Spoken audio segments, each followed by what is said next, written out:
Hi, I'm Patrick Parker, and you're listening to the Becoming Who You Truly Are podcast, a show that helps us all live more authentic lives. This week, my guest is, well, all of you.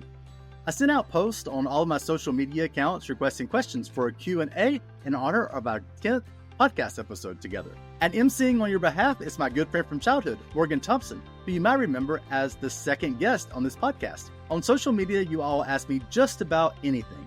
And in this episode, we're going to run the gamut from fun topics to practical tips to deep philosophical inquiries. And after going through the whole spectrum of questions, we're going to dial into a very special letter someone sent me with several questions about how to help the teenager in her life. So if you want to go ahead and skip to that part, you can find it in the bookmark below.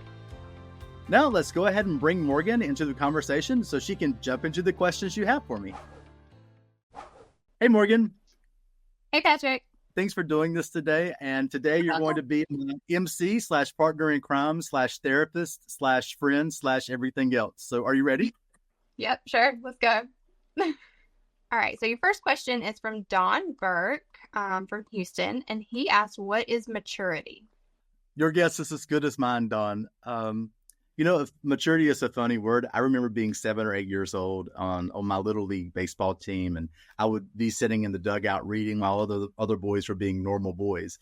And one time I just looked at one of the guys on the team and I said, "You know what, Josh, you're so immature." And for the rest of the season, they would just look at me and say, "You're so immature. You're so immature."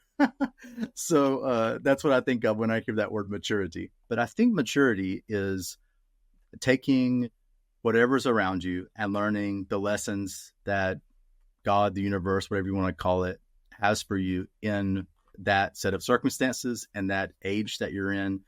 And I think if we're open to learning the lessons that are there for us to learn, then we can learn more about ourselves, more about the world. We can learn what we're not good at and get help with that. We can capitalize on what we are good at, and we can just know ourselves the way, auto repair guy knows how to change the oil in a car. We know how to change our own oil, how to tend to ourselves in ways that make us productive for other people and ultimately serve the world. I agree. I think it's all taking everything in stride, taking what the world has for you and turning it into whatever fits for your life. So it took me 3 minutes to answer Don's question, and you said it perfectly. Taking things in stride is maturity. For me. It's just for me. So your next question is from Tiger Waddell, who was a huge supporter of your musical group back in Houston. Hey, Tiger. She wanted to know, what's your next adventure? Oh, well, I think I already started my next adventure a couple of months ago. I started a new job here in Norway, and that was a big step for me because I was working basically in the US from Norway for the last few years, and I didn't have to learn the language. I didn't have to really integrate into culture here as much as I am now. But I decided, I guess last August, to start taking intensive Norwegian classes every day. And I decided I really want to find a job here in Norway and experience what the work culture is like, a little bit more of society, and to push myself to have to speak and work in a different language every day.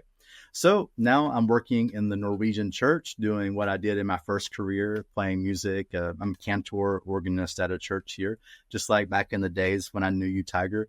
And I'm learning a lot. It's totally an adventure to show up to the office every day and speak in a foreign language. People are really nice to me. And it's interesting to go back to something that I loved for so many years, but took a break from for 5 years. So that's, I guess, the big adventure that I'm on right now. There are some other things in the works in my private life that I've been sworn to secrecy on, but that's the big professional adventure that I guess that I'm on now. Yeah, I can't imagine showing up to work and having to speak in a different language every day, or a language that wasn't what I was accustomed to. So props to you for doing all that. Okay, so your next question is from Amit Bikram, who's a YouTube subscriber, and they sent in 3 different questions. Their first question was how to live a happy life. Well, hey, Amit, and yeah, Morgan, thanks for only doing one question at a time.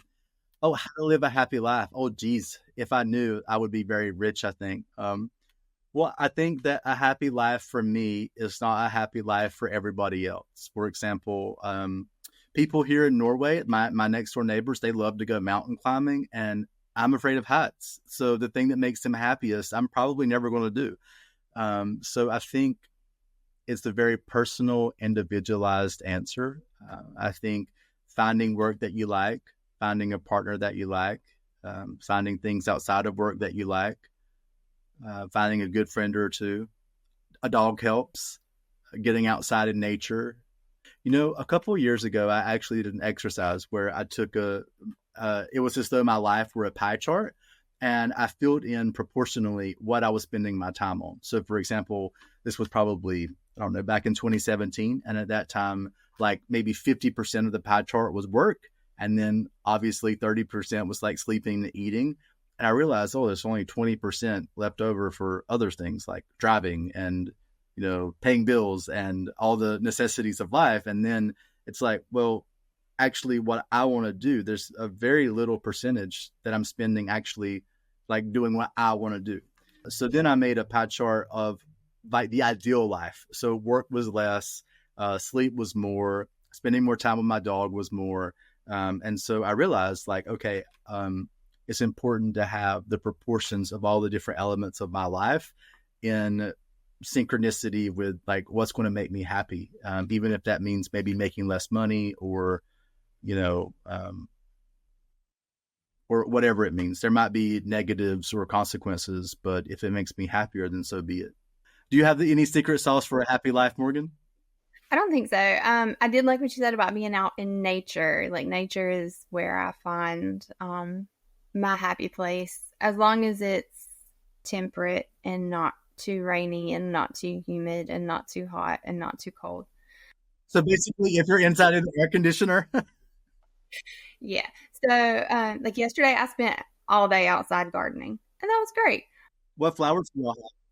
Oh gosh, we have so many. So we have zinnias. Well, I think everybody has zinnias. Um, what did I do yesterday? We have a lot of herbs, so we're kind of herbalist, learning how to be herbalist. So we're growing lots of different herbs. So St. John's wort, valerian, chamomile, lemon balm. Those are the things that I use the most, I think. So we got lots of those things growing. You're so fancy. So fancy. Okay. Amit's second question was, what should the countries do to stop war happening again? If I knew the answer to happiness, I would be rich. And if I knew the answer to your second question, I would have a Nobel Peace Prize.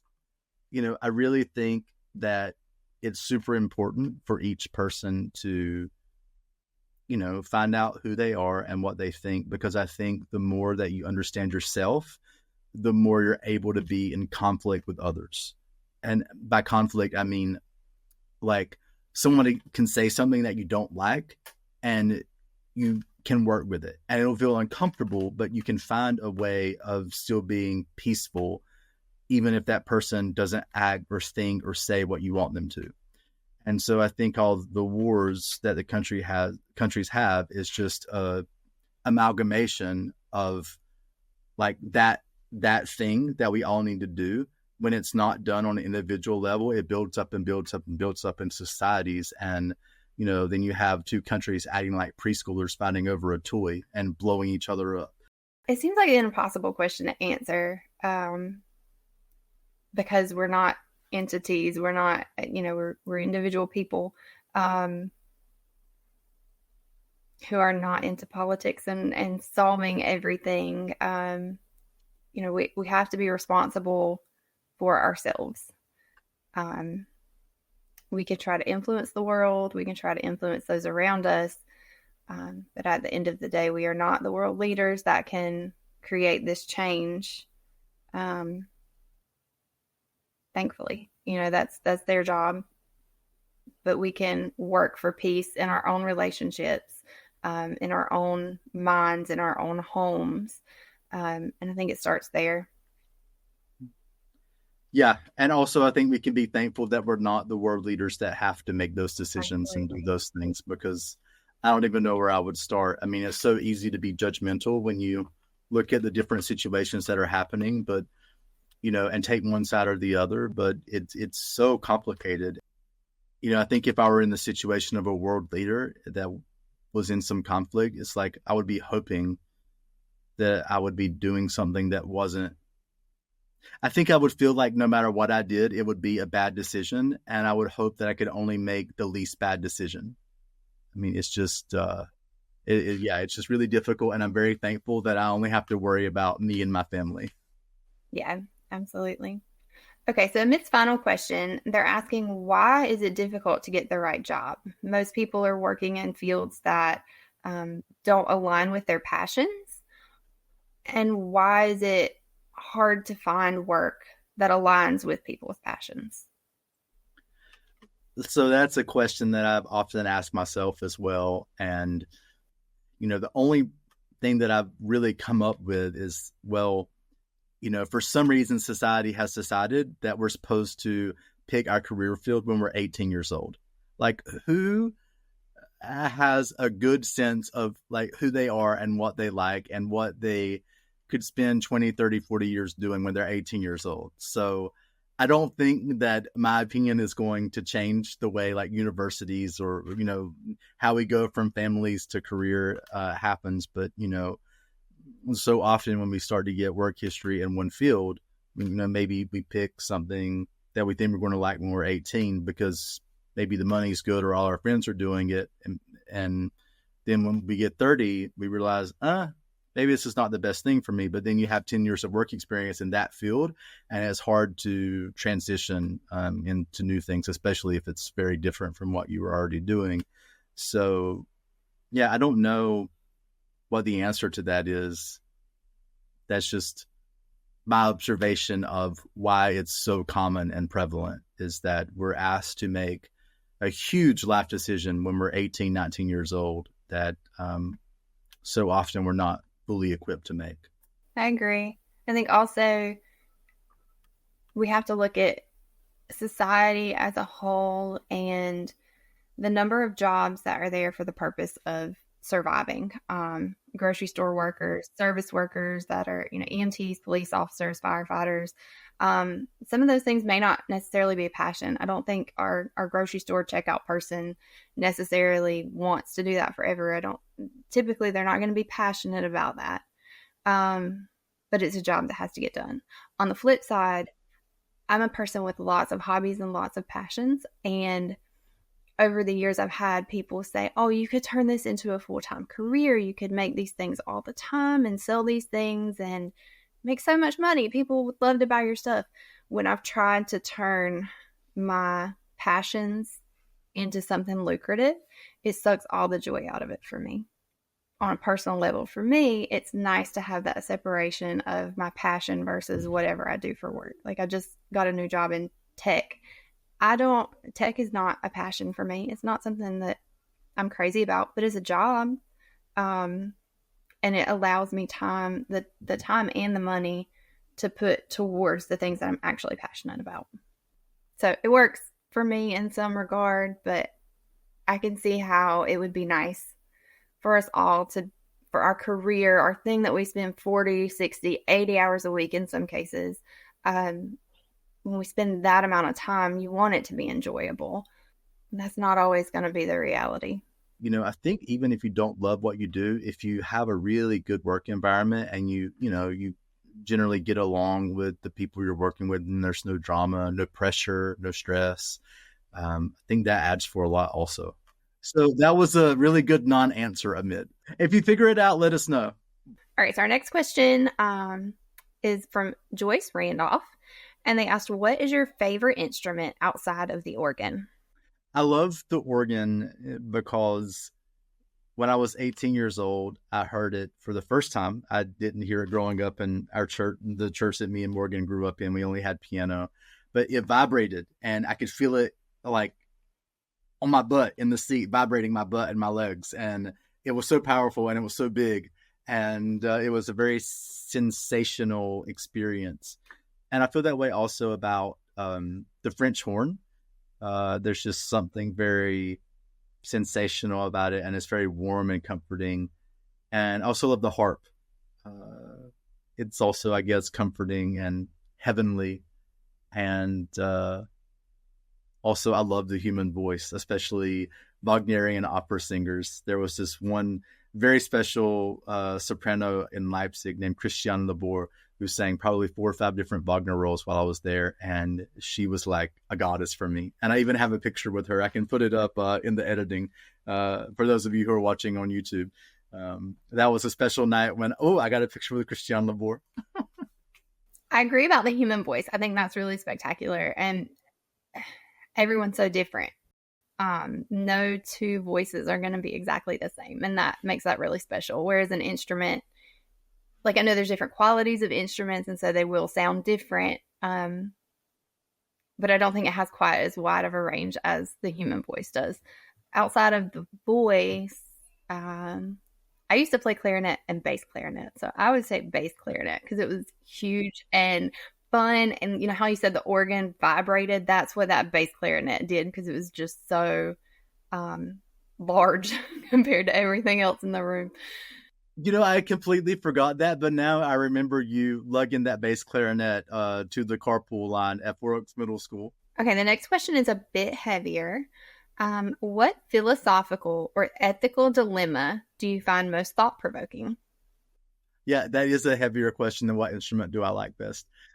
Well, I think obviously, the issue that I find most thought-provoking is how do we become more of who we truly are? I mean, that's what the whole channel is about. That's what all of my videos are about. And that's what I see as a huge, huge problem in society. I mean, I think so many people are just never able to get there. They're either focused on, like you were saying, the people working the checkout lines, just making minimum wage and surviving, or, maybe people live in the nicest part of town, but their spouse is, an alcoholic or cheating on them, or, there's just so many different ways that a life can get stuck or hijacked, or, what about all the people that are so addicted to politics or religion that they can't think for themselves? So I think that is the big question of life that I am most interested in, is like, how do I become fully Patrick Aaron Parker and help other people do the same? Whether it's through playing the organ or doing podcasts or coaching people or making food for my neighbors or opening the door or whatever, that is the thing that I think drives me more than anything else. Yeah, I don't know. That's a really hard question. Okay, so the next question from the same person. In the context of morality, how do you evaluate the concept of moral relativism versus moral absolutism? One time I heard a friend of mine say that everyone should abide by the rules of kindergarten. Don't cheat, don't steal, don't fight. Like don't fist fight. And I thought that was cute. But there are definitely absolute rules for my life, but who am I to say that applies to other people? And I saw that most clearly when I was in Qatar, because there were some very offensive things about that society. For example, there were women-only beaches. Like the genders had to be separated when they went to the beach or when they worked out at the gym. And I found that to be very against my sensibilities. But I had to take a step back and say, like, they have their culture. They have the right to have things the way they have them. And I can't come in and judge them for the way things are. I mean, I did judge them, but I tried to take a step back and just remember that, like, yeah, I think things are relative. I mean, there are things about me and the way I live my life that my family doesn't necessarily approve of. And that doesn't mean they're right just because they think that I'm wrong. The women-only beaches sound kind of nice, though, from a female perspective, because then you don't have to worry about the male gaze and the things that are said. Like, it sounds kind of lovely, actually. But I can see how that would also be offensive to our sensibilities. But see, even that right there is relative, because I saw that situation as like, oh, that's not good for, like, that's not equal, or, like that's somehow keeping women down. But you're like, no, that would actually be really nice.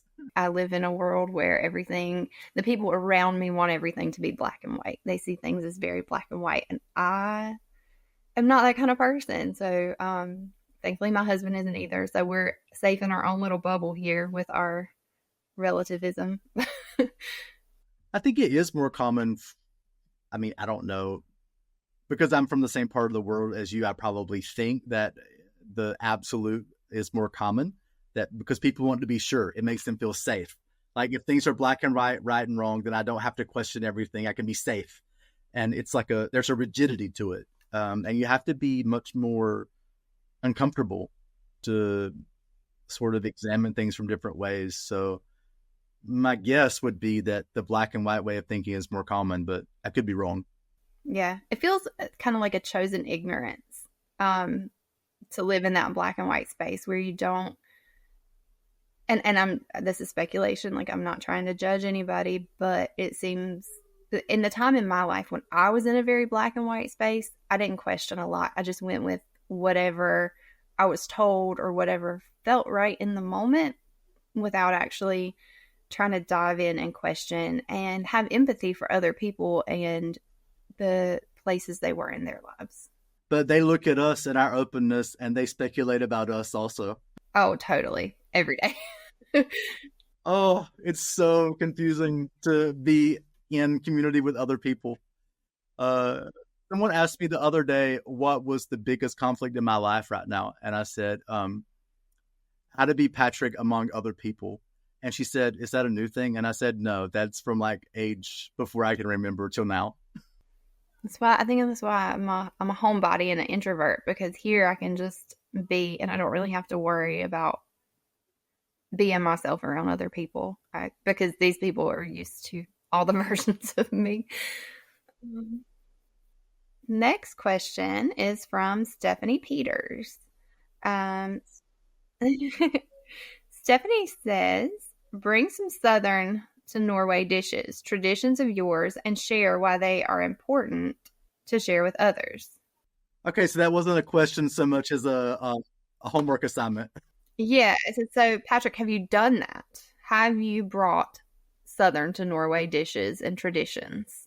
Well, I like to think so. Actually, it's funny. Some of our neighbors, a few floors below us, they actually lived in Florida for several years, and they're totally Norwegian, but they also have like the Florida vibe. For example, on their balcony, there's a bunch of like license plates from all the different states of the U.S. on their balcony, and they're always listening to like country music from the '90s, Kenny Chesney or Alan Jackson or something.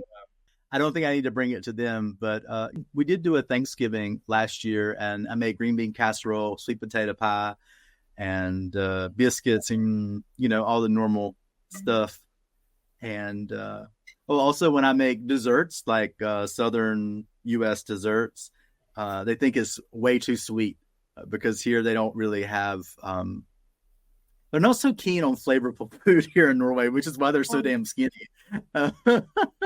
Yeah, well, here in America, they say that if the cook is too skinny, you don't trust them, or you never trust a skinny cook is the phrase that they use here. So, but funny thing is, my grandmother Shirley, my dad's mom, she was one of the skinniest people I've ever met.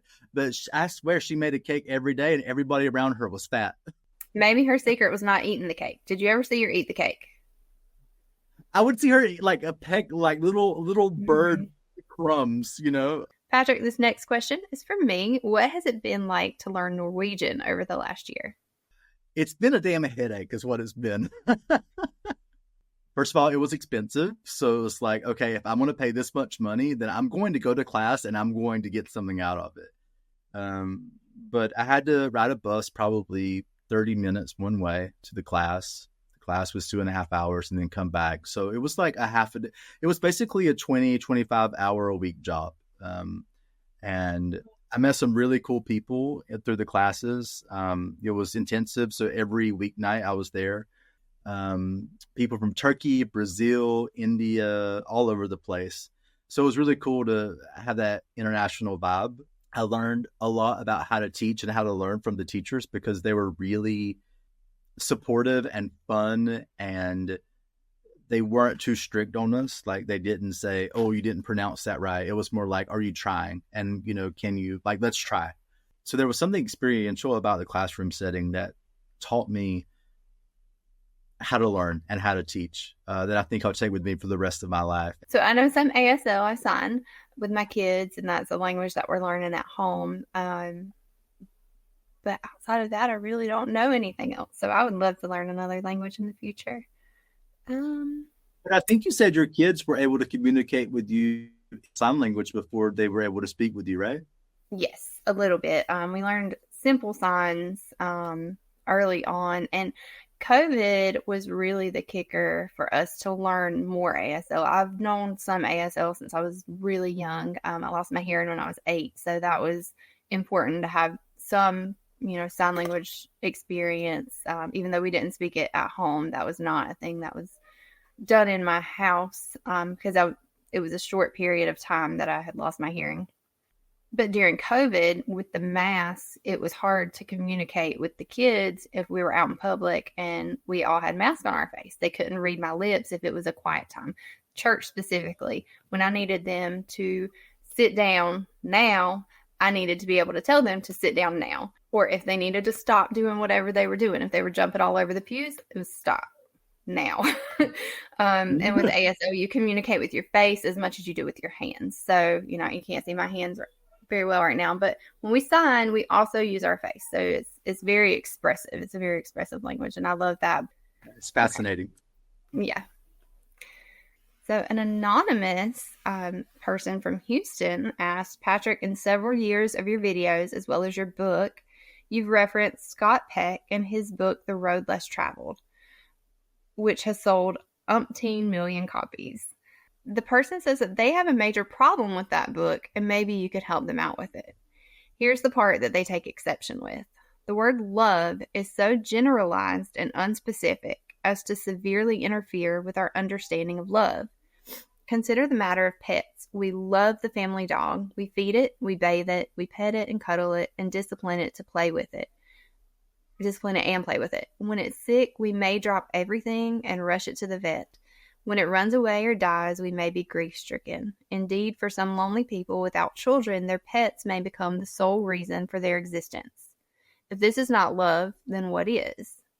He then goes on to say that humans can't really love a dog because they can't talk to us the way humans can. We don't know what they're thinking. We find them satisfactory only so far as they act the way we want them to, which is why so many animals end up in pounds. So, Patrick, the question there would be, we know that you've got a dog that you love so much, sweet little Ollie, but you also love this book. So how do you reconcile that?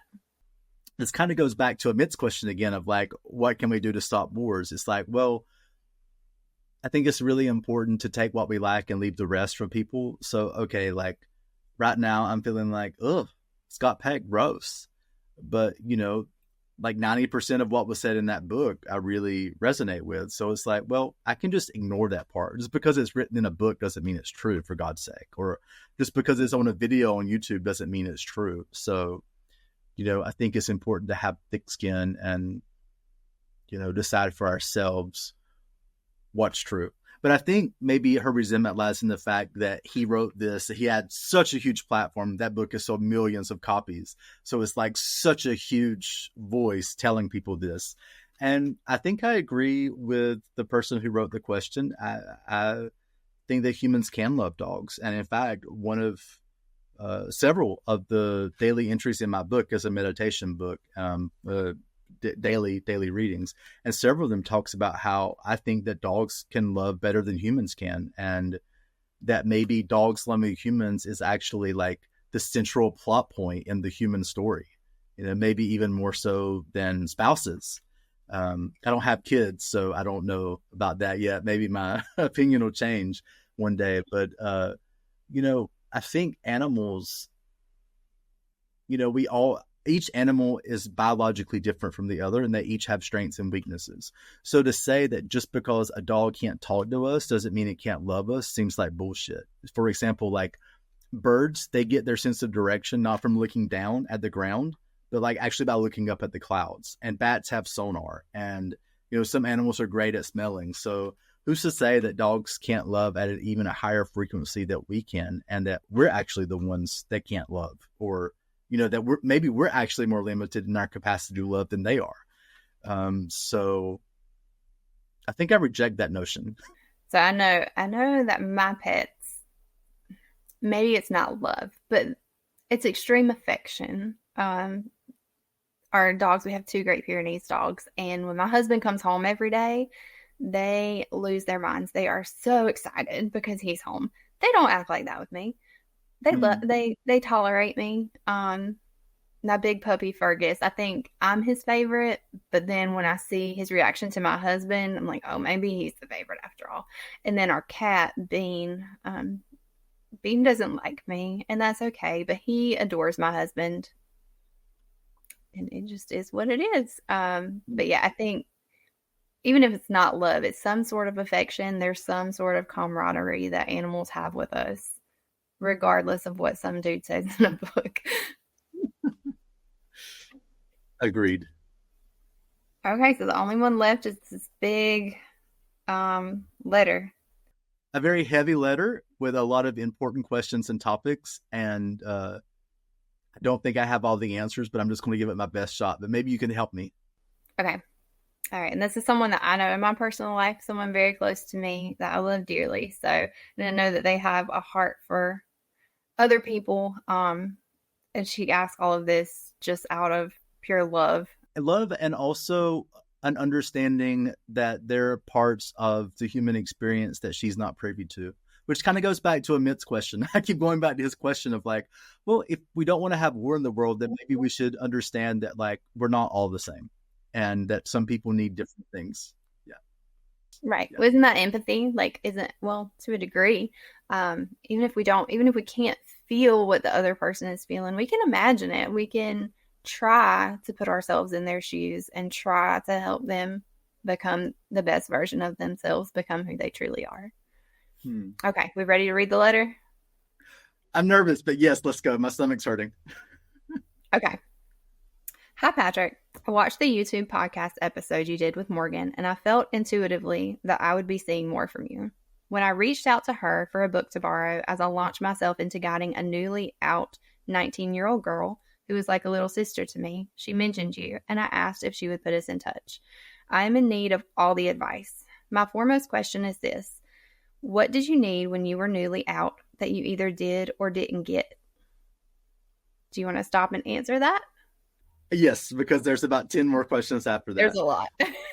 Well, yeah, in order to answer that question, I kind of have to, well, I've never really talked about this on YouTube, but, well, I was in the same situation as that teenage girl is. I think it goes on to say that she's having problems with her family and problems with the religion that she grew up in, and she's really having a crisis.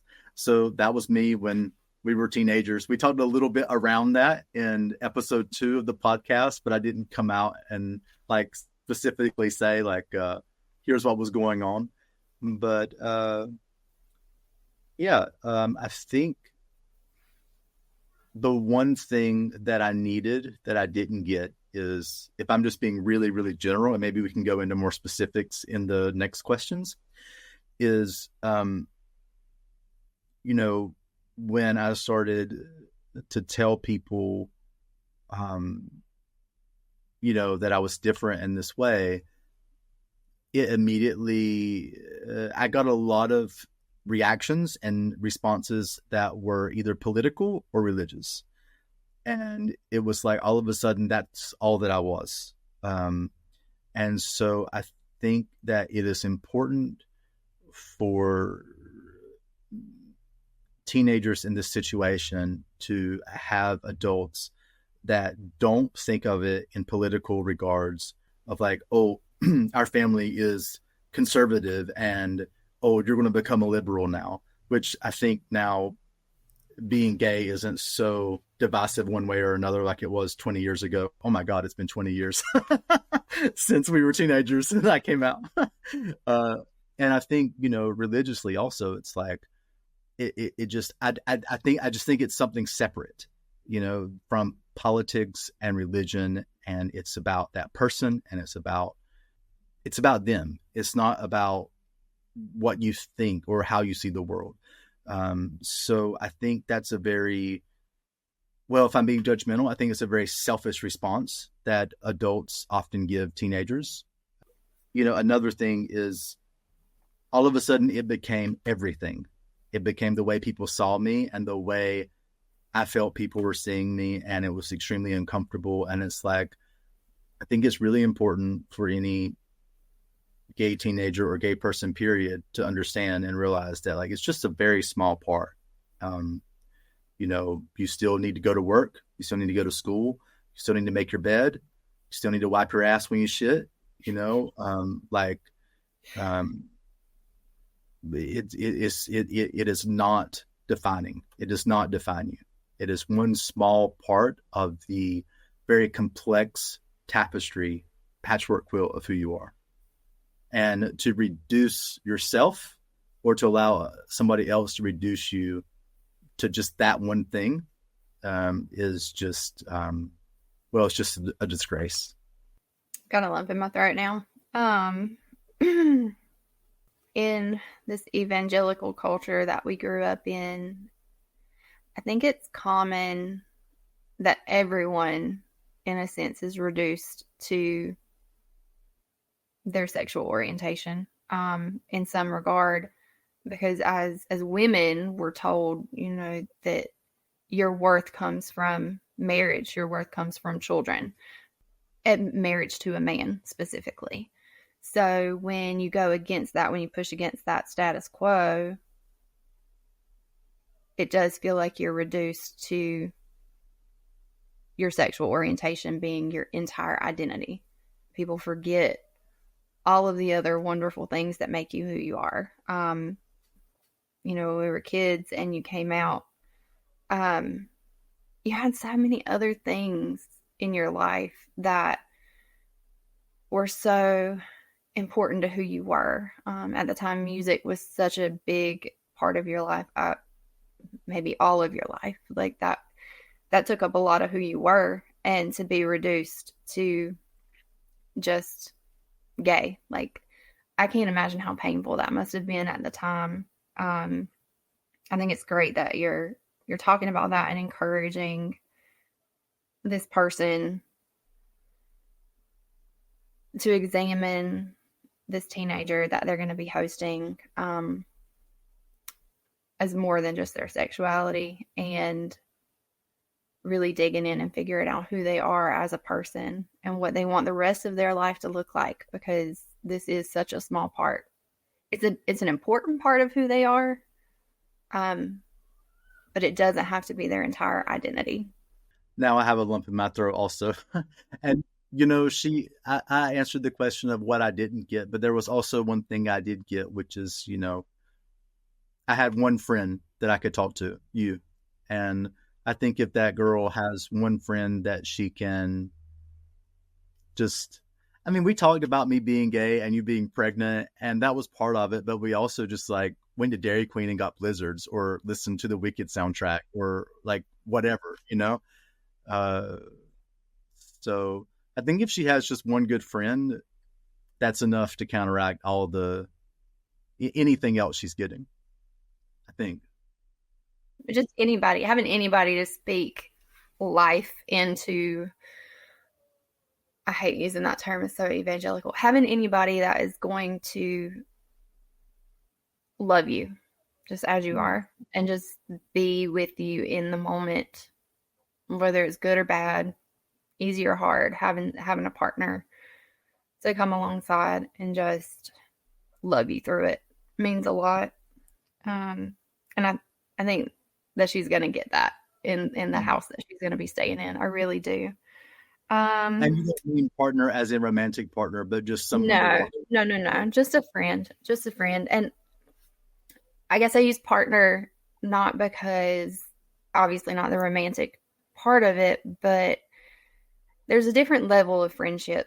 And when I say partner, I think that's what I'm thinking of. I've got friends in my life that have seen me through the hard things, and I think it deserves a different name than friend sometimes, just because it can be very deep. It can be very Can't think of the words. It can be a very deep relationship, and it deserves a better name than friend. So partner is what happened. Do you want to move on to the next question in her letter? Yeah, because I think we could just Yeah. I think we could just sit on that one for an We hour or could. so. Yeah, I think We I could. might cry before we're finished with this, Morgan. Probably both gonna. I hope I have the guts to actually publish this on YouTube. I'm not sure. We'll see. Her next question is, how can she be there for this sweet girl? Which I feel like we already answered a lot of that with, just be there and see her as who she is and not just her sexuality. But do you have anything to add to that? If your friend can help this teenager not get hijacked by any of the narratives. So, like, for example, maybe one day she'll come home and she'll be thinking about maybe all the stuff she heard from her parents about how it's not right to be gay. Okay, it was like, let's figure out, okay, is there a kernel of truth in that? If there's not, then let's just completely discard it. But like let's separate, like we were saying earlier, just because somebody says something doesn't mean it's true. Just because it's in a book doesn't mean it's true. So like, what is true for her? What's going to help her have a happy life? What's going to help her mature? All the things we've been talking about in this podcast. And maybe the next day it'll be the other side. Maybe she'll hear something absolutely wacky from some extremely liberal podcast or something telling her that she's supposed to be XYZ. That's maybe just as damaging to her as, some of the evangelical messages. So I think that, it's really, it can be really, you can just feel torn between two extreme camps, between and often feel like you don't belong in either one. So I think, if this woman can help this teenager just figure out what makes sense for her, what doesn't make sense for her, and help her be okay with discarding the messages that just don't fit her. Oh man, that would save her a lot of time and pain. Yeah, you have to take the good, take what's going to serve you, and discard the rest, and figure out how to be the best version of yourself. Also, I would just say, I think to some extent, I got a little bit too much leniency because people were uncomfortable with me being gay. So sometimes I got a pass for bad behavior when I was 17, 18, 19. And I think that, your friend should hold her to account. Like, if she sasses off, don't put up with that. Don't think, oh, well, she's having a hard time, so I should. No, hold her to the same standard as you would anybody else. Don't make her respect you if she sasses. If she stays out past curfew. I mean, I know this woman is not her mom, but she's staying with her. So, if she stays out past curfew or she violates boundaries, ground her ass, treat her just like you would anybody else. That makes sense. Okay, her next question. She and her parents are currently not speaking. I'm part of her chosen family. What does she need from me? And I think you just touched on that with the boundaries. I mean, if she's not currently speaking to her family, then, she's got to have some boundaries coming from somewhere. Actually, in my late 20s, I was a counselor at a high school for a year, and there were a little group of gay teenagers that came to me. I mean, individually, but there was a nice little flock of them. And it was really difficult for me to not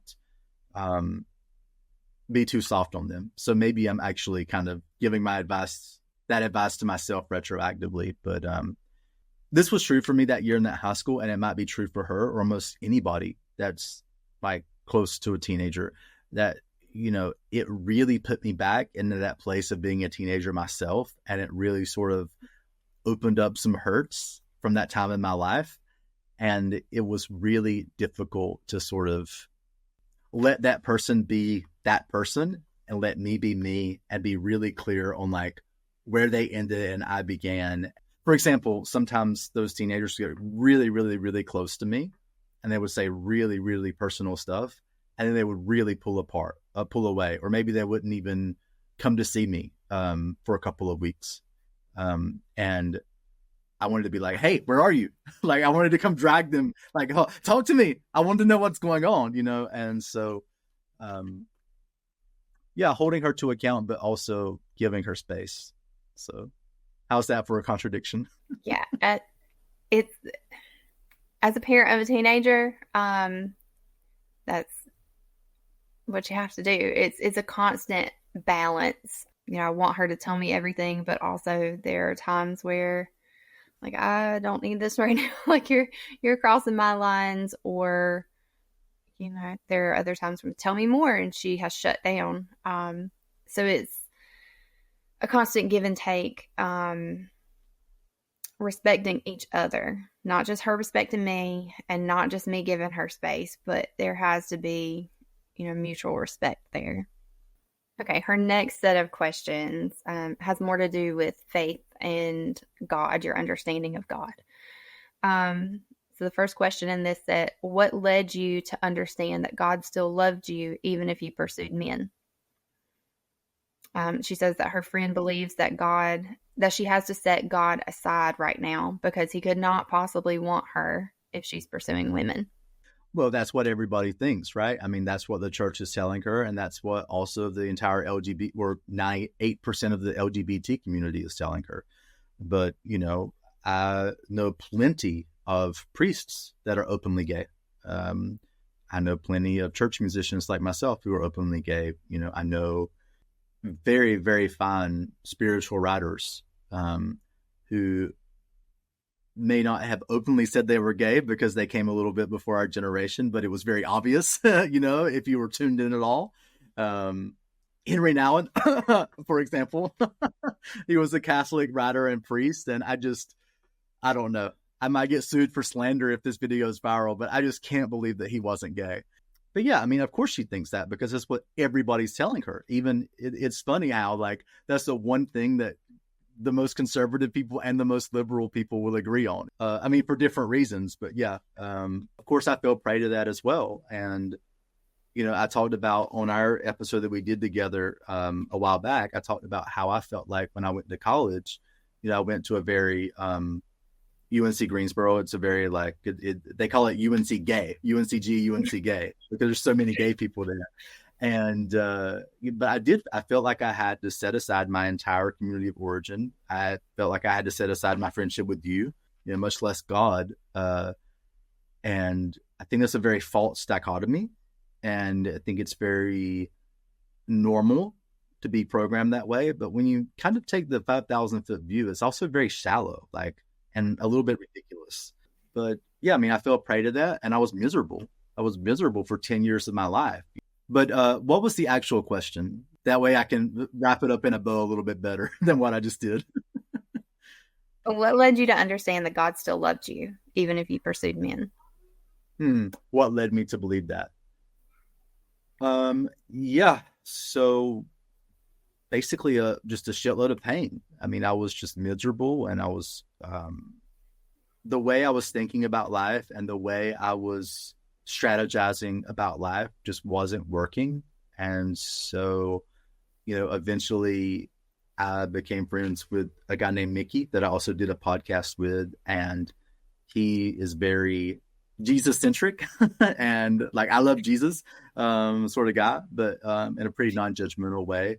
And that relationship was really pivotal, having his acceptance. And I mean, obviously I knew you accepted me also, but it's like when you and I talk, we don't talk about, like, oh, here's the problem we're going through. Let's find a relevant parable in the Bible that illustrates what we're going through. Like, we don't go there, but Mickey does. Yeah. And yeah, like we just vent and bit to each other. Like, we don't actually try to get in a solution based on the Bible or anything. I notice I'm cussing more on this podcast more than I ever have. They say that cussing reduces pain, so maybe that's your subconscious trying to reduce the painfulness of this conversation. Also, what reduces pain is ice cream, so I might have to go get some ice cream after this.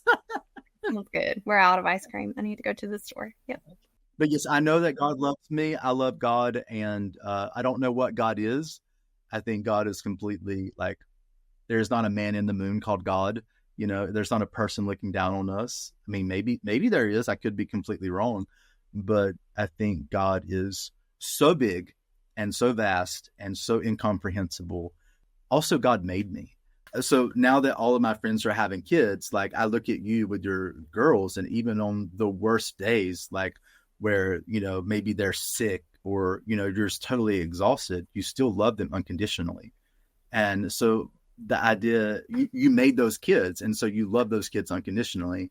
God made us. So why would God not also have the same love for me, if not even more? It just got to the point where when I started seeing my friends with their kids, that was another huge thing that helped me realize that the idea that God wouldn't love me is just ridiculous. It just does not hold any water at all. So even though my issues or my set of circumstances were different than yours, I always had a hard time believing that God loved me. Because we were brought up in I feel like it was a very punitive kind of religion that we were taught. So it was hard to believe that God could love any of us. I don't look at, one sin as worse than any other. So for me personally, being gay is no different than telling lies. If you're a habitual liar, you're on the same scale, I guess, they weigh out to be the same. At least that's what we were taught. But then when it came down to it, people wanted to talk more about gender issues or sexuality issues. Those were the big ticket items that got focused on in church, in camp, in youth group. But that punitive upbringing, it made it hard to believe that God could possibly love me.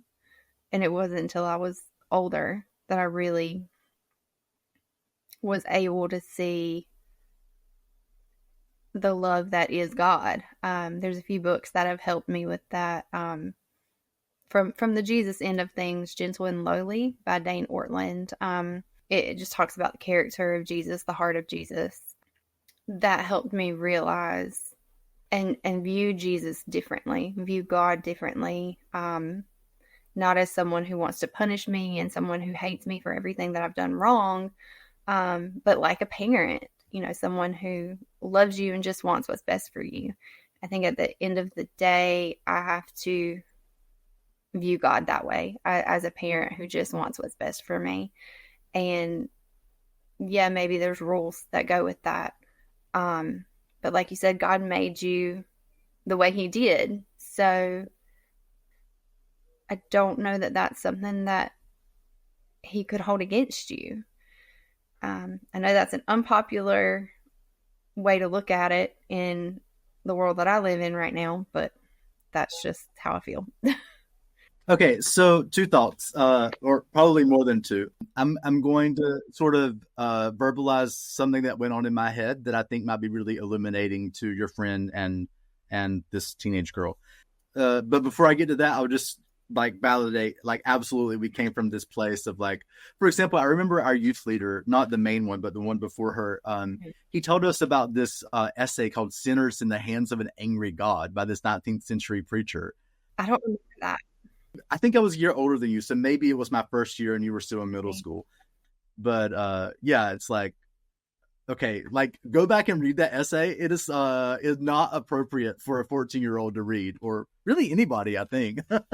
Yeah, we definitely were taught a authoritative, that there's an authoritative God, basically almost like the police or Big Brother, just watching, just waiting for us to screw up so he can get us and smite us. Mm-hmm. And there were some really good things about our church also, and it wasn't always that vibe, but that vibe was also there enough to kind of mess with our heads. Yeah.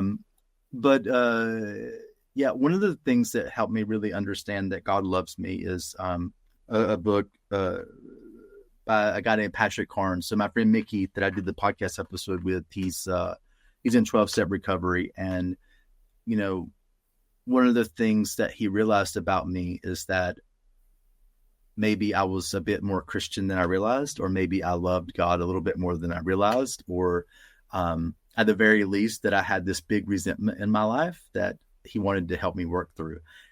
I didn't want him to help me work through it, but he took it on like, hey, Patrick, like, do you really think it's normal for every time I bring up the Bible for you to roll your eyes? Like, you know, is that a peaceful response, really?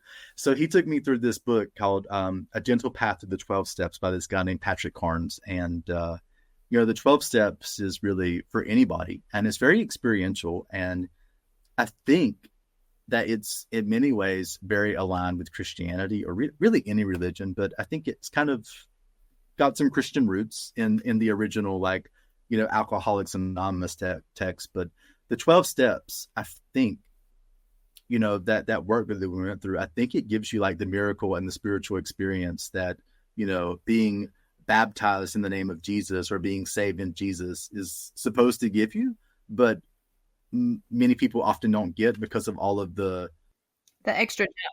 Yeah, but almost like we're told that God is almost aggressively waiting for us to screw up.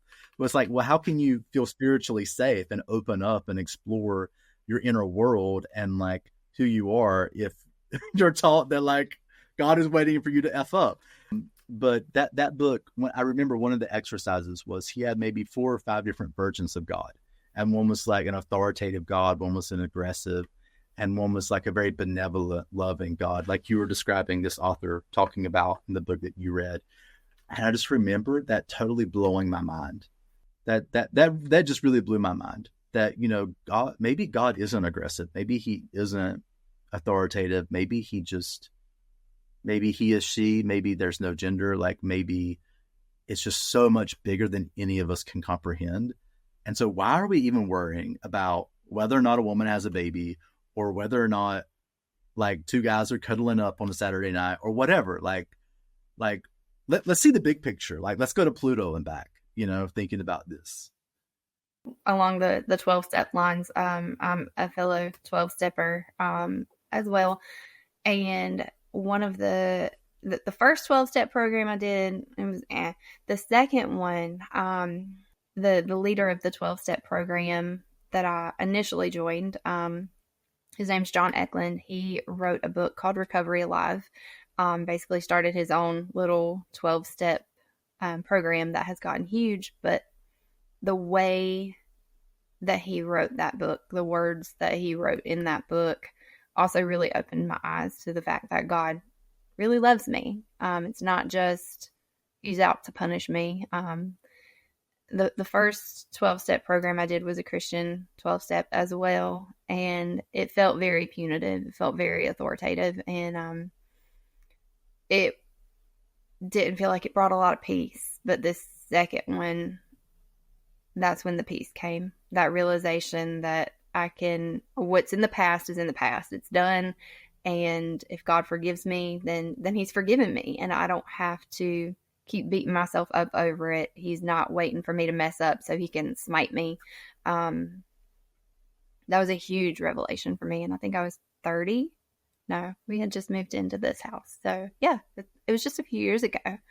I was probably 30, 31 years old, and it took a long time. Yeah, I'm glad we both had that experience. Yeah, me too. But yeah, to go back to, I mentioned earlier that I wanted to verbalize something that went through my head because I think it might illuminate some of the things I've been trying to say. So going back to when you said like, being gay is like lying, like a sin is a sin is a sin.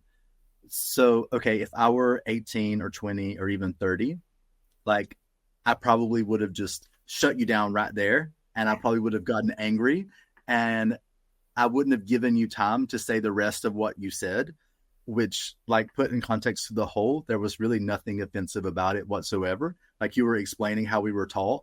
Yeah, I'm not saying that I believe that, because I don't. And I would have missed the part where you were talking about something bigger. You were talking about how you were struggling with whether or not God loved you. And so I would have completely missed an opportunity to like connect with you on a very important part of your life story, because I would have gotten angry because you didn't say one thing exactly as I thought it should be said. Just because you're a gay teenager, or really anyone who hasn't like really kind of figured it out or spent a lot of years sort of dealing with all of the noise outside of you, that especially like if you come from a culture like this girl is coming from, I assume, like it can really tear you apart, and it can make you so sensitive to the least little slight that you completely lose fellowship with people. And then you get super lonely and you just miss out on all sorts of things. People think you're a jackass when you're not. So I think, even now at age 35, hearing that, there was a little twinge in my chest, Yeah, I had a twinge saying it because it's not, it was what we were taught, but it's not something that I've ever been able to believe. Like, they can tell me that all day long, but it doesn't click for me. So saying it feels super weird. But actually, a family member of mine did say that earlier this year to me, and it really hurt my feelings. But he was actually saying it to interrupt someone who was about to say something much worse. Mm-hmm. And so, like, when I look at it, not so much from, going back to Amit's question of like, how do we stop war? I think we have to be able to absorb other people's pain and misunderstanding. Yes. Even if it causes us pain. Mm-hmm. So, okay, like that was a pain, but I needed to absorb that to be the bigger person and to feel good about myself. And like, I also realized that like he was actually showing acceptance, and he was trying to protect me. He was trying to help me. And he said the exact same thing that you said, that a sin is a sin. And it hurt to hear, but it also was less hurtful than what would have been said otherwise. Yes. And also I know that like based on his life and where he comes from, that's actually like, that's huge for him to have said that. So I just wanted to verbalize all of that because I don't know exactly what my point is. Maybe you can make it clear what my point is. But I think it's important. It was important for me to just say that out loud. Maybe you can make it make sense now. Speaking to the person who wrote this letter to you, I guess the way to make that make sense for her would be to understand where this girl is coming from, with those messages being thrown at her constantly. There will be moments of tension. There will be moments where she might shut down and she might not want to be receptive to anything having to do with religion. I have moments like that. She may withdraw from religion entirely for a season, and that's okay. If that's her path, then you need to let her take it. But be there with an open mind if she does decide she's ready to come around and talk about those things. Be gracious, be loving. I think that's the takeaway from that, is just to come into those conversations not with low expectations, but knowing that if she needs a break, let her have a break. Let her pull back, let her retreat, let her sit in her feelings for a little bit and process everything, because this is a lot. Yeah, and even though your friend is like literally inviting her into her home and giving her a place to stay, there might be times where that teenager feels extremely offended by something she says. Absolutely. Because of how torn apart she is by all these messages around her. So that might actually be a moment that they have to work through together. Yeah, definitely. Okay. So the second part of that last question, what was the bridge that led you to keep pursuing God as well as your love life? I think in many ways my friendship with Mickey that I mentioned earlier, and coming across that idea from Patrick Carnes that like God can be loving, working in churches where being gay was absolutely a non-issue. It's such a complicated question that I don't really know how to answer it, to be honest. It sounded like the people that you were around that accepted you as you were kind of gave you the courage maybe to pursue God as you were, because they accepted you and they loved God. So then it made it feel like you could also do that. Yeah, that's right. And that brings me to another thought, which is, maybe in my early to mid 20s, I was probably mostly around gay people. For example, my professors in college some of them were in 20, 30, 40-year relationships. So, it's not like they weren't living their life in a way that was compatible with what I wanted to do. But for me, I think the real bridge was like being around straight married men that were, 30 to 40, 50 years old when I was in my mid 20s, that really just did not see me differently. And in many ways, it kind of felt like the guys that I grew up with, the guys that we grew up with, they were probably a little bit more traditional, straight-laced, talked about God, and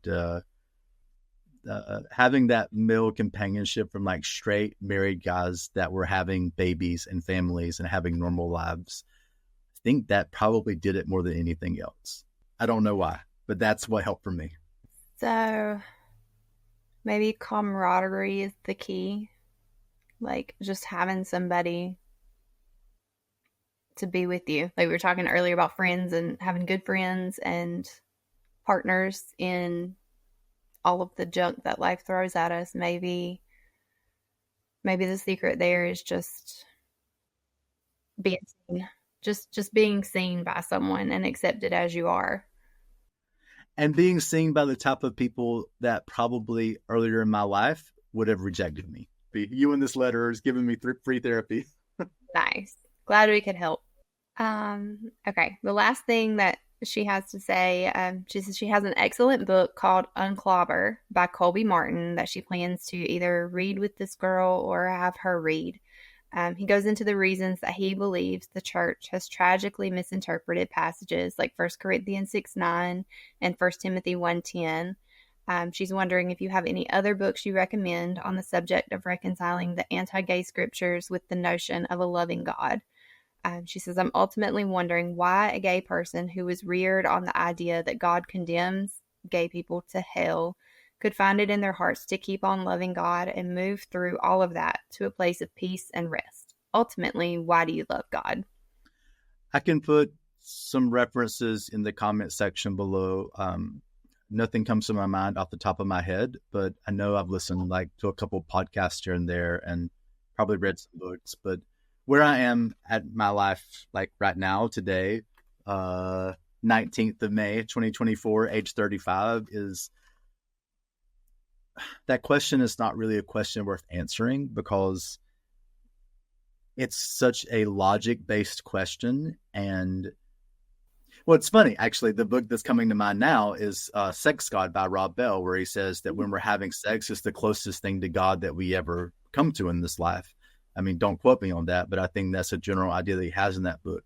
So if that's true, then sex is a very spiritual part of who we are, even though it's supposed to be physical. And so the spiritual realm cannot really be understood with the mind. And, it's funny. I went back to our childhood church, I think during COVID, and I was so annoyed by all of the just doctrines that they were, and it's like, these are things that I'm totally uninterested in examining or thinking about or talking about, blah, blah, blah, who did what to these very nuanced, picky theological things. It's this is not applicable to my life in any way. So I don't want to even entertain this.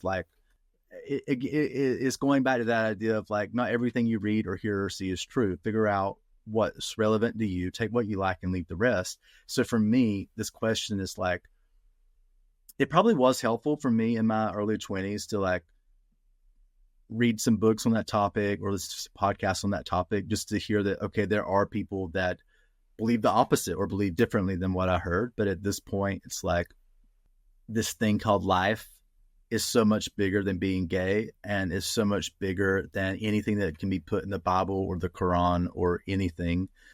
If my dad ever hears this, he'll probably shoot me himself for saying the Bible and the Quran in the same sentence. Yeah, absolutely. But it's just so much bigger than one sentence in Timothy or Corinthians or whatever she said. And it's just, for me, it's just not a question worth answering, of like, how do I reconcile these two or three sentences with like who I fundamentally am and who my soul is and who God made me to be? It's like, Yeah. again, it's just ridiculous. And it also took me like 20 years to get to this place. Okay. So like there are probably a bunch of steps along the way that I'm not, there are probably dots along the way that I'm not connecting, but that's just where I am today.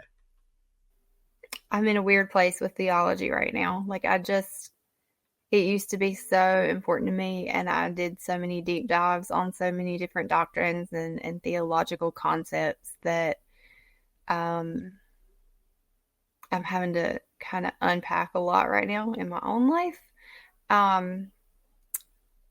As far as the misinterpreted passages, yeah, I'm also having a hard time figuring out what to say because of who may view this, and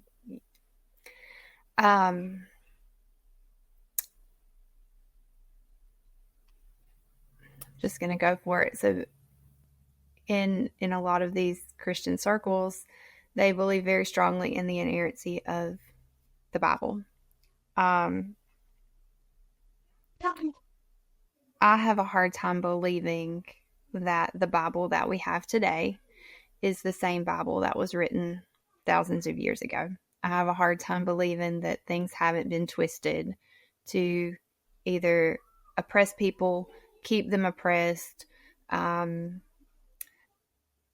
encourage the rise of the patriarchy, or not the rise of, it's always been, but the continuance of the patriarchy. Like I think there's a lot of things that have been edited over the years. So I would be interested to know if those passages were accurate, to the original text. That would be interesting to know. Or if they've been translated correctly. I know Yeah. in some of the things that I read that the issue of translation comes up a lot. Like, it not even around gay things, but other things. Like a lot of the Everything. words used weren't there in that actual time. I have friends who are pastors who love the ESV version, and the ESV version, the English Standard Version, it makes me cringe because of the way it writes about women.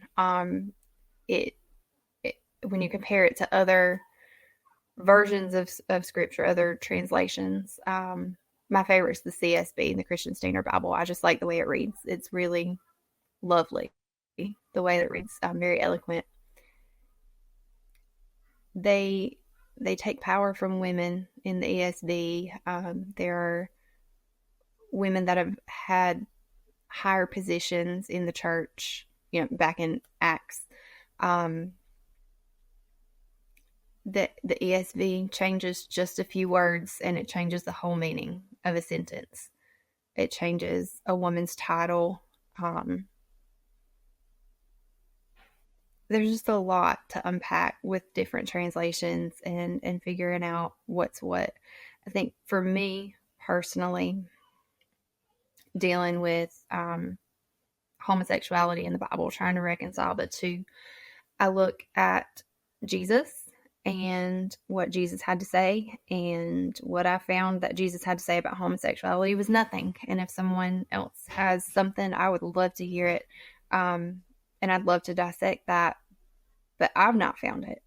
This friend that wrote this letter to you, she and I were talking about this subject, and her sister is studying to become a pastor, and she said that her sister says we're called Christians, we're not called Biblians, because sometimes in Christianity the Bible becomes an idol. We're not supposed to have any idols other than God. But a lot of times we get stuck on these scriptures, and they become idols. They become the things that take up all of our time, all of our attention. We spend so much time worrying about things like this when there's so much more in the Bible that is inclusive and loving and not condemning. The whole point of the New Testament is that, Jesus came to erase our sin, essentially. So if you're going to view homosexuality as a sin, then didn't Jesus already cover that? Didn't he already take that away? As far as our relationship with God is concerned. So if we're going to look at the gospel as good news, we have to take away some of the legalism. And that's what this is legalism. We can't be perfect. It's just not possible. To expect anyone to be perfect is ridiculous. And also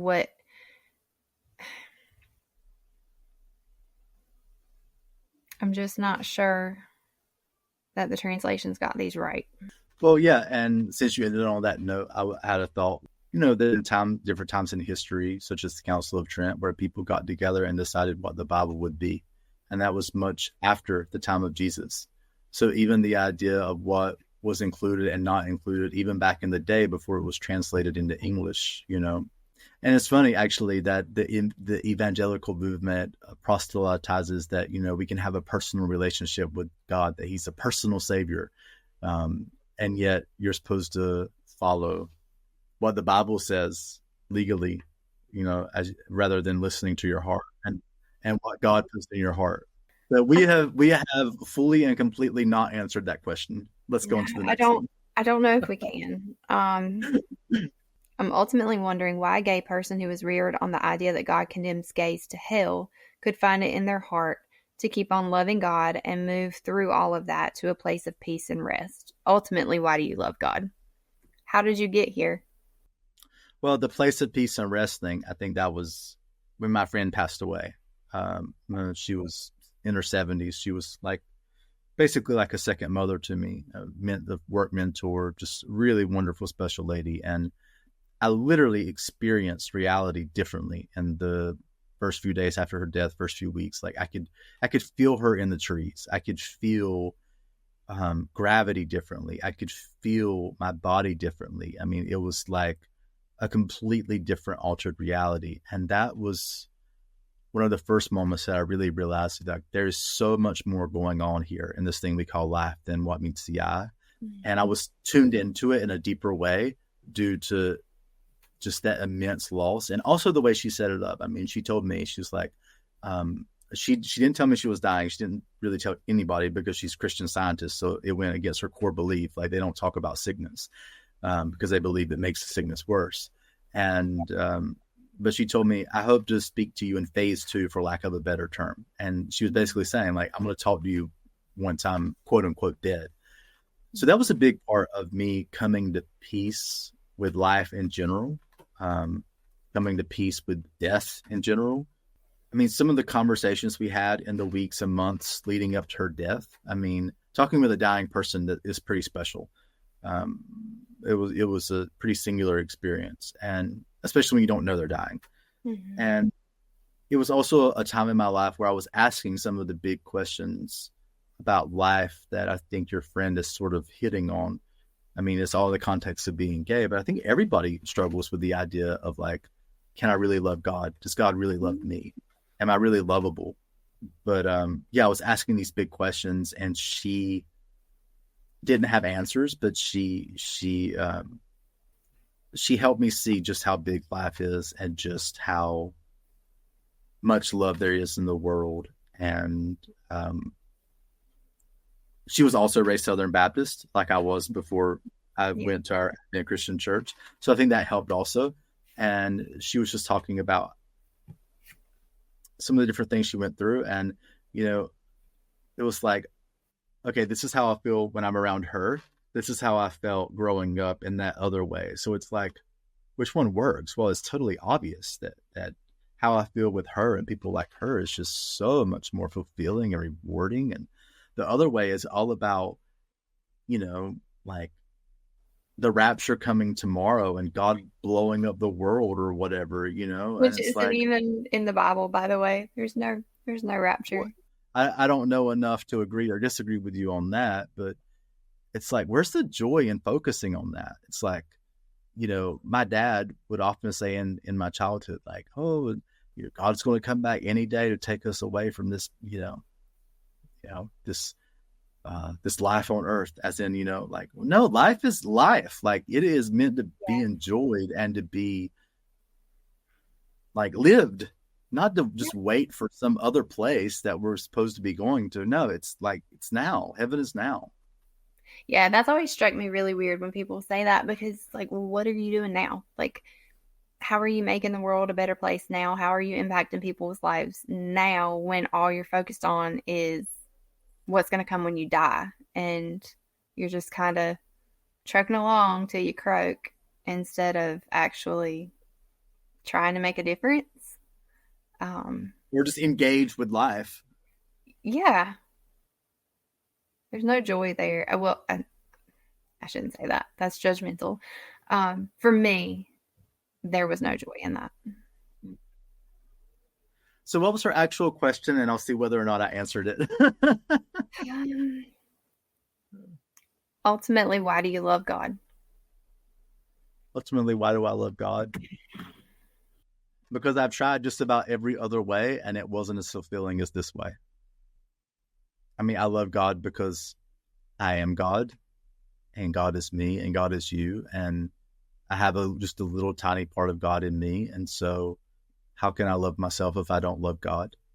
What do we mean by the word God? I don't know, but it's the biggest possible questions that we could ever ask or think about. And I would much rather relax into that and like be held by that than to anchor myself in politics or religion or alcohol or whatever. I mean, it's just such a deep and abiding wide, it's life itself. I mean, it's so how can you not love God? I mean, uh, it's just an integral part of, it's what makes life life, I think. My interpretation of her question, maybe it's less of why do you love God, but How? how, maybe like separating God from the people who claim to love God or claim to be godly people. That's been a difficult thing for me personally. And I wonder if maybe that is part of her question as well. Well, that's a little bit easier to answer, I think, for me personally. I mean, it took me a while to get here, but, and like what I'm saying, anything that I've said in this video, like around this letter, is like, took me like 20 years of, or 15 years of therapy and a lot of pain and a lot of mistakes and a lot of experiences. So I feel like some of these answers are a little bit flippant and I'm leaving a lot out, but I'm doing the best I can. So, but the how part, it's like anything that's confusing is not God. Often the things that I'm scared to do, that's God. That's me loving God. That's how I love God, is doing the things that I don't want to do, that I'm scared of doing, and doing it anyway. Being patient with people is how I love God, because I would really just rather tear people a new one with some Southern sass, most days of the week. How I love God is, staying later than I need to at work, to have a conversation with someone because they're happy to see me. It's, helping my neighbors move. It's not having a big career, and it's not getting swallowed up by all the crazy shit that people say. And it's not living in resentment because I can't control that other people don't agree with who I fundamentally am. That's not my business. So it's understanding that, like, there are a lot of things in life that I have to accept. And I think most of the things in life that I have to accept, I was about to say they're not of God, but actually maybe they are of God, but they're there to teach me the life lessons that I'm supposed to learn. But I think loving God is very uncomfortable and it's very difficult. And it's much easier to just love myself or do something that feels good or be in my ego. It's much harder to really be in fellowship with myself and other people and with God. But how I love God is I do whatever is difficult. And that's generally the path to God for me. That was the end of her questions. She says, if you find yourself with some time to jot down some thoughts for me, I'd be so grateful. Thank you so much, Patrick. So thanks for answering those questions for her. I know it's going to be helpful. Oh, I feel exhausted. How should we finish this talk today, Morgan? This is deep. I thought these were going to be fun questions, man. Yeah. It was interesting that, like, I think one final thing, you had answers to those questions yourself. It wasn't about you being gay, but it's like, okay, there are many parts of the human experience that are specific, but there are also many that are universal. So it's like we were talking about our shared difficulties around some of these topics, but in very different ways. So I think it's very important for anyone, a gay teenager or anyone, to remember that, like, suffering is part of life and that the human experience has a lot of commonalities if we look for it, if we can see it, if we can find it. Yeah. I feel like we all have parts of ourselves that we are afraid to show certain people in our lives. We all have, like, there were things that I stumbled over because I don't really want to share that with everybody because I don't want the criticism that's going to come from it, or the, we'll pray for your soul, even though I mean, that's my journey. We'll put you on the prayer list. Yeah, I think I'm already. I told my mom on my freshman year of college, I said, I don't want you and Daddy put me on the prayer list anymore. That's just gossip. I do not want to be put on the prayer list. She just said, okay. Anyway, I interrupted. Go ahead. No, that's fine. But yeah, and I think churches do use prayer lists as a way to gossip sometimes. I think the church we grew up in, I think they've gotten better about that, truly. I don't go there anymore, but I think they've probably improved on that. But what I was trying to say, we all have things that we are afraid to show other people about ourselves, and things that maybe we are uncomfortable with about ourselves. Maybe that's why it's hard to show it to everybody else, is because it feels like who we are is wrong for whatever reason, whether it's because of our religion, how we were raised in religion, cultural differences. Everybody's got something. So it's easy to find that commonality if you just try. Like, that's all you have to do is just try, and you can find common ground with anyone. Is there anything I left out about my experience that you could share with this woman and her teenager? Because you probably have a better take on whatever it is that I did in my life than I do, because I'm so close to it. So I think a lot of the things that we went through, a lot of the things that you specifically went through, some of it I feel like was just normal teenage stuff. The tension between teenagers and their parents. There's a podcast that I listen to. I know you listen to it too.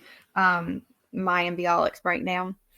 And I was listening yesterday when I was outside pulling weeds. I had my earbuds in and was listening. And she was talking about this hormone, or not hormone, what's the word?